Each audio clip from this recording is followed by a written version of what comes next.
I don't know. I just think it's such a. I appreciate your family being here, but it's all bullshit and was crazy. I mean, you could have killed people. Danger to everybody here in Jefferson. Buckle up, guys. Today we are going to watch how a courtroom shifts from formal procedure into a full reality check. The judge immediately frames this as a dangerous case involving serious felonies and repeated behavior, not a one-time mistake. With charges like theft and evading arrest with a vehicle, the tone is already heavy. Even with family support and mental health mentions, the foundation is clear. This isn't his first rodeo, and the system is clearly done giving benefit of doubt. And this is cause numbers 25 DCCR 0974 and 25 DCCR 1152. Mr. Torin was previously in court, entered pleas of guilty to attempt to commit theft of property. It was enhanced to a second degree because of priors, and then evading arrest or detention with the vehicle, also enhanced to a second degree. I've received the pre-sentence report, and the agreement was for a cap of 20 years. It looks like it probably could have been habitual, but you guys pled it to just a straight second degree with an open plea to the second, correct? Yes, ma'am. And I've received the pre-sentence report as well as some documents that Mr. Radford has sent in with regard to Mr. Torin's mental health, as well as some physical issues, and one letter as well of support. Have you both had an opportunity to review all of that? Yes, ma'am. Yes, Judge. Are there any additions or corrections to that pre-sentence report? Just the things that I submitted, Judge. Okay, Mr. Radford, you may proceed. Judge, Mr. Torin has an extensive criminal history. However, as he has gotten older, he has had some health issues. He has vision problems. He has been seen and treated at Spindletop MHMR for some mental health issues. He has a very supportive family who is here today, and I'd ask that the court take that into consideration in determining his sentence. What is the status of parole?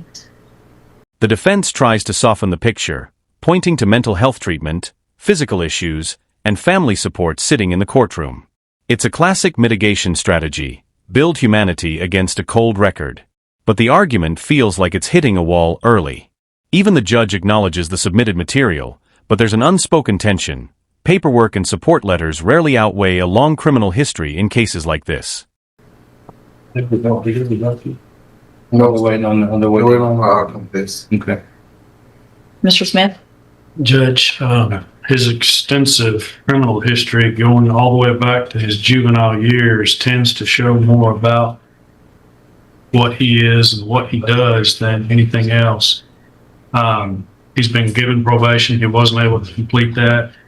He has been sentenced to multiple long sentences in prison, and that seems to be the only thing that has kept him from committing new crimes in society, was the fact that he was incarcerated. I don't feel like probation is appropriate. We would ask for, we have given him consideration by coming off of the habitual and capped this at 20 years. So we would ask for a TDC sentence in the high range on this.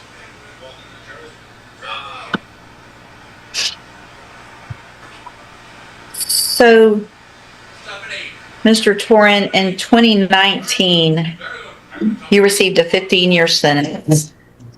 So you were only not. Prosecution comes in swinging, making it brutally simple. Nothing has worked before. Probation failed, prison time didn't change behavior, and release only led to new felonies.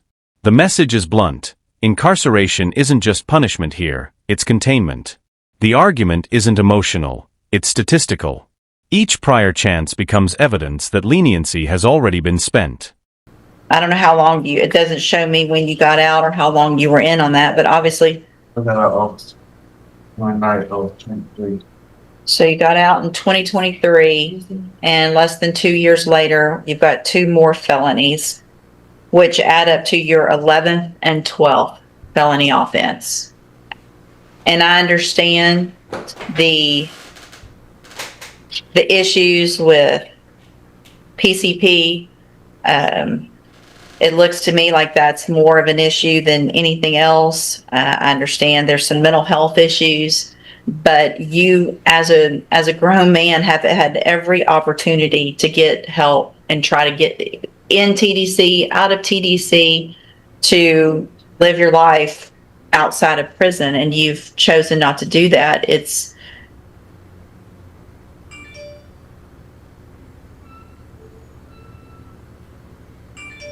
I mean, your only time clean is when you're in custody.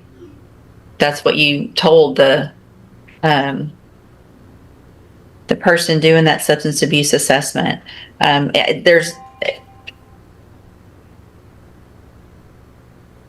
don't know. I just think it's I appreciate your family being here, and I appreciate the support, and I appreciate this letter, but it's all ridiculous when you look at your criminal history and the fact that you're on parole and you commit 2 more offenses and you're still using drugs, and you haven't made, it's not like you're a young kid. You know what you need to do to get the help you need to get. And you've made a conscious decision not to do that.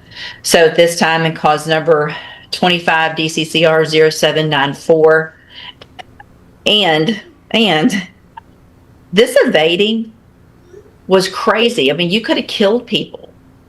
You got used, I think it was twice you almost struck. This is where the judge stops narrating and starts confronting. The timeline of repeat offenses after a 15-year sentence becomes the centerpiece, especially how quickly new felonies followed release. The evading arrest details are reckless, near collisions, crashes, and continued flight even after impact. The judge zeroes in on a pattern: drug use, repeated failure, and zero behavioral change outside custody. The tone shifts from legal to personal accountability, and it's sharp. Intersection of Interstate 10 and 7th Street, almost struck another vehicle. And then again at 7th Street and Dollinger, you almost struck another vehicle. You crashed through a fence. Then you continued to flee after you crashed through a fence and crashed again and finally came to arrest. I mean, it's not like you just kind of sort of evaded. Your behavior is just a danger to everybody here in Jefferson County. So that being said, 25 DCCR 0794, I'm going to find that you entered your plea of guilty freely and voluntarily, find sufficient evidence to find you guilty, and at this time find you guilty of an attempt to commit theft of property, find that prior conviction true, or the prior convictions true in that case, sentence you to a term of 20 years in the institutional division of the Texas Department of Corrections. In cause number 25 DCCR 1152, find also sufficient evidence to find you guilty, and at this time find you guilty of evading arrest or detention with the use of a vehicle. Find that prior conviction true, sentence you in accordance with your agreement to a term of 20 years in the institutional division of the Texas Department of Correction. You will receive credit on each of these sentences for any time that you've been in custody that the law gives you the right to receive. I'm handing you, and they will run concurrently, which means together at the same time. I've handed you the trial court certification that shows these were agreements. I followed. You've waived your right to appeal. I've also handed you a written admonishment regarding your ineligibility to possess a firearm or ammunition. Because of the judgments entered against you, you're ineligible under Texas law to possess a firearm or ammunition. Possession of a firearm or ammunition could lead to charges against you. Firearm is a legal term. Read that. You should already understand it. But if you have any questions about the laws that make you ineligible to possess a firearm or ammunition, or about how long that lasts, you can talk with Mr. Radford. All right, you can go back with the bailiff. Yes, sir. Some says this.